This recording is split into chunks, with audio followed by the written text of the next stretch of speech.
Greetings, my dear viewer. You're on the channel The Price of Cheating. The channel is for those who appreciate traditional family values and condemn adultery. So be sure to subscribe to the channel. Let's get started. I believe I must express my gratitude to my wife, though I know I will never be able to do so. In truth, I hope she never learns the truth, as it would change everything, and that's something I definitely don't want. It all started the day I discovered her infidelity. It was a tale as old as time. We had planned a date, but something came up, and I had to cancel, leaving her alone. I managed to free myself from my obligations and arrived just in time to see her leaving with another man. I followed them and witnessed her intimate moment with him, which is hard to forget. I quietly left and returned home later that evening to a loving wife who claimed she had been thinking of me all day. She eagerly led me upstairs to our bedroom. For the first time, I consciously accepted what felt like someone else's leftovers, but it was certainly not the last time. I never let her know that I was aware of her unfaithfulness. Life went on. No, I wasn't the type to be complacent knowing my wife was unfaithful. I was simply a man who, at that moment, couldn't afford a divorce. Though I knew it would eventually come to that, for now, I needed to maintain composure and patience. But that didn't stop me from gathering evidence, so that when the time was right, I could approach the lawyers. I suspected that if Louise was cheating, she might be doing so at home as well. So, I equipped the house with audio equipment, bought hidden cameras, and installed them in places where I thought she might entertain her lovers. I even connected a recorder to the phone line. It didn't take long to discover that in addition to her outside escapades, she had relationships with 6 men who regularly visited our home. What upset me the most when I learned of my wife's infidelity was that the men visiting my house were my friends. To keep Louise from finding out, I had to maintain warm relations with them, but I mentally noted that when the time came to confront Louise, they would also face the consequences. 6 months passed, and my cache of evidence continued to grow.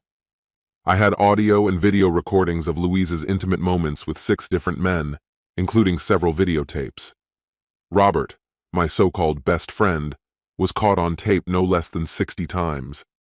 His wife was in for a surprise when I decided to end things with Louise. What puzzled me most was the amount of love, affection, and closeness Louise showed when she had so many other men. It must have been guilt. There was no other explanation I could think of. Around that time, I also took steps to quietly liquidate assets, turning them into cash and securing them. Realizing that lawyers could easily trace funds hidden in banks, I rented a safe deposit box under my late maternal grandfather's name and social security number. I sold the large boat, telling Louise that it had developed an unpleasant smell, and I had to sell it for only 1/3 of its value. I deposited that third into our savings account and hid the remaining 2/3 in the safe deposit box. The next asset was a lakeside plot of land that Louise knew nothing about.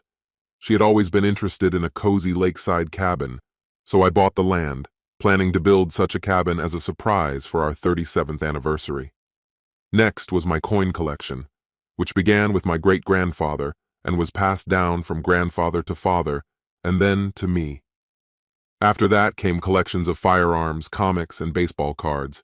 Soon all that was left was my 2-year-old pickup truck and $200,000 in the safe. The house was heavily mortgaged, meaning Louise would get significantly less from its sale, and I had nothing left to show her or her lawyer.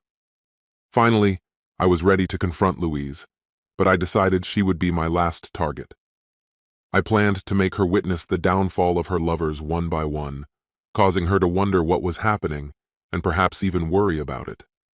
Robert would be the first, not Louise. One morning I pretended to be sick and waited a block away from Robert's house as he left for work. 10 minutes later, his 2 children left for school, leaving Amanda home alone. I rang the doorbell, and Amanda answered, standing at the threshold. "Hi, Bob. What brings you here so early?" she asked. "You just missed Robert." "I didn't come to see Robert. I came to talk to you. Mind if I come in?" "Of course. Come into the kitchen. I'll make you a cup of coffee." As she poured, she asked, "What's the matter?" "I want to address an issue, Amanda, and when I do, you might have a problem too. Since my issue doesn't involve you, I wanted to give you a heads up." "Can we have our coffee in the living room? I want to show you something. I pulled out a tape. I recorded all of Robert's visits to Louise. Inserting the tape into the VCR, I explained what I had discovered about Louise. She was flustered and asked, "Didn't you know?" "Know what?" "She was seeing other people." "No, I had no idea, but apparently you did." "Robert mentioned that she said you were aware and that it turned you on to see her with other men." "Did you know she was involved with Robert?" "No way, Bob. Robert would never betray you like that. He only found out about it from conversations with the other guys." I pressed play, and Amanda watched as Robert sprawled on my bed while Louise moved up and down. Amanda sat speechless for almost a minute. Then she said, "That lying bastard. He assured me he never approached her when you weren't around. The tape shows that he visited her 60 times over the past year. What are you planning to do? Are you going to divorce her for infidelity and bring everyone from my past to court?" "How many were there in total?" 6. "Who are these men?" When I named them, she had a look of disgust on her face. "Wonderful to have such loyal friends, isn't it? So, I'm here to inform you about the situation and give you this tape as evidence if you decide to use it.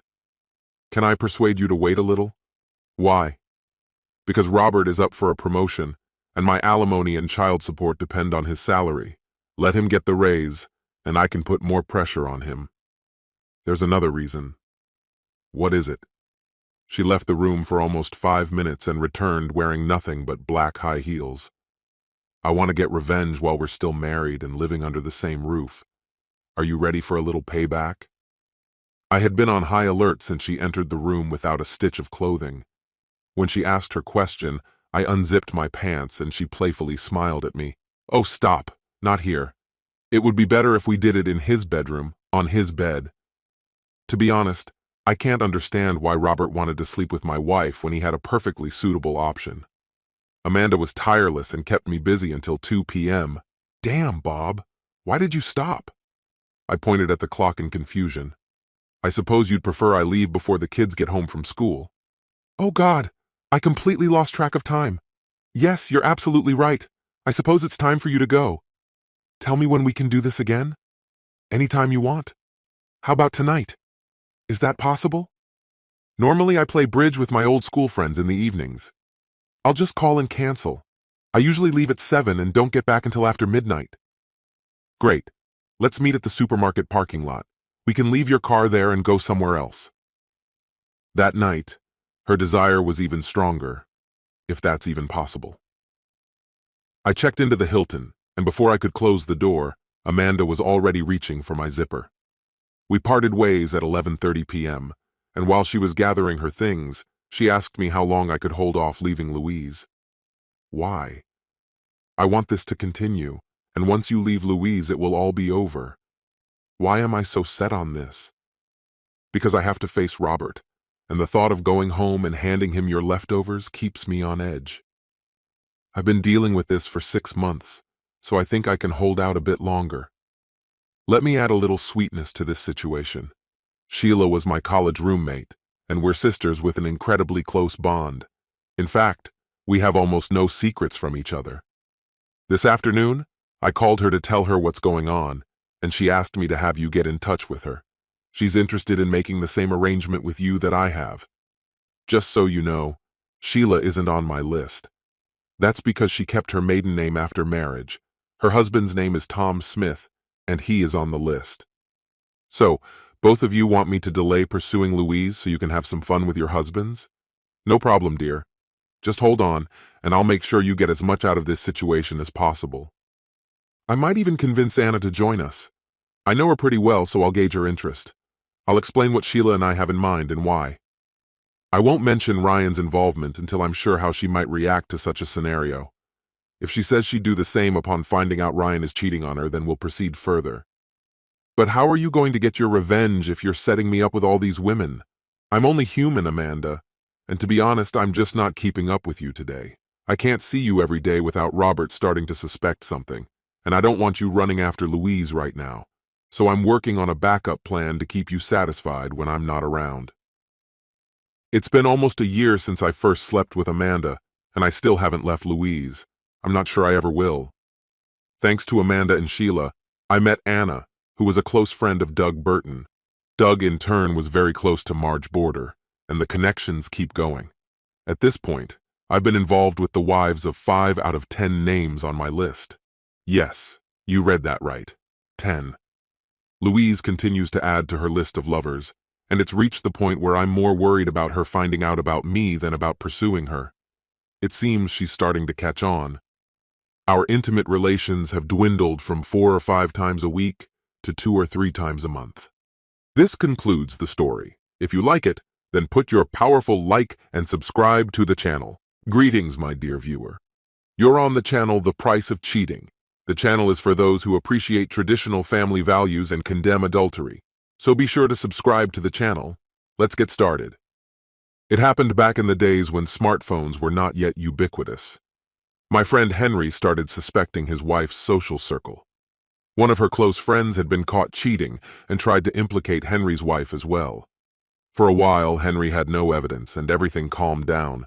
Being an IT specialist, he was well versed in computers and networks. Almost a year later, after attending a class reunion, Henry noticed that his wife's behavior had become suspicious again. He confided in me, and we discussed various options. Eventually, he asked me to drop the subject and, most importantly, to keep everything secret, even from his wife. A few months later, I woke up early, around 6:35 a.m., getting ready for work. Suddenly, I received a message from Henry on the Messenger app. It was a link, but to my surprise, it was in a group chat that included everyone we knew, their families, our friends, acquaintances, and even strangers. I decided not to open it. It turned out to be a malicious link, even though it came from someone as cautious as Henry. Shortly after that, I received an email from Henry containing some alarming comments and the same link. It was a group email with several recipients, including his wife's workplace, her family, her friends, his family, and others I didn't recognize. Realizing the email was legitimate, I decided to open it. The link led to a hastily made website filled with photos and videos of his wife and another man. This wasn't secret footage. There were screenshots, including videos taken over several weeks. Every image was accompanied by scathing comments and colorful nicknames for his wife and her lover. The amount of evidence was simply overwhelming. Chat logs where they eagerly anticipated their next meeting, numerous photos, and the final blow. Her derogatory comments about her husband made to her lover, boasting about how much better he was. Her attempts to inflate her lover's ego were especially painful. I dropped everything to call him. He was drunk and confrontational, having spent the entire night working on the website while drinking. He couldn't say anything positive about women in general and was in an extremely emotional state. After some effort, I managed to convince him to take down the site before it caused irreparable damage to his marriage, their careers, and their children. As he was crying and logging in to delete the site, I suddenly heard raised voices. She had burst into the room. A heated argument ensued, and there was nothing I could do to pull him out of that chaos. Apparently, her mother or sister had seen the page and bombarded her with messages until she finally woke up and checked her phone. Seeing the site, she went on the attack. The call abruptly ended about 20 seconds into her shouting while Henry was calling her names, and I lost all contact with him. Throughout the day, the site remained live, and he had generously added a view counter. Hundreds of viewers witnessed her intimate moments with a married former classmate. Henry had meticulously prepared. He installed a keylogger that recorded everything happening on the screen. When he wasn't home, she would go on the computer or Facebook to spend time with her boyfriend. Henry learned details about her lover, his family, his wife, relatives, and his work. All these people were connected through Facebook and email groups. Although I don't know what ultimately happened to her lover and his marriage, I do know how it affected Henry's life. His wife desperately tried to reconcile, offering everything she could. In the end, it was her remarks about her lover and his skills that sealed her fate. Despite all of Henry's attempts to reconcile, even after all their friends and relatives had witnessed her infidelity, he couldn't get over her comments about his manhood. Eventually, Henry decided to end their 26-year marriage, gathered about 100 new acquaintances, and moved as far away as possible, turning into a rather unpleasant person in the process.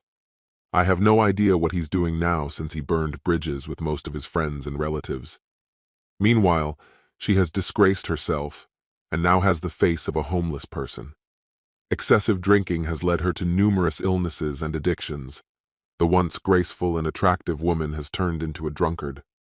This concludes the story. If you like it, then put your powerful like and subscribe to the channel.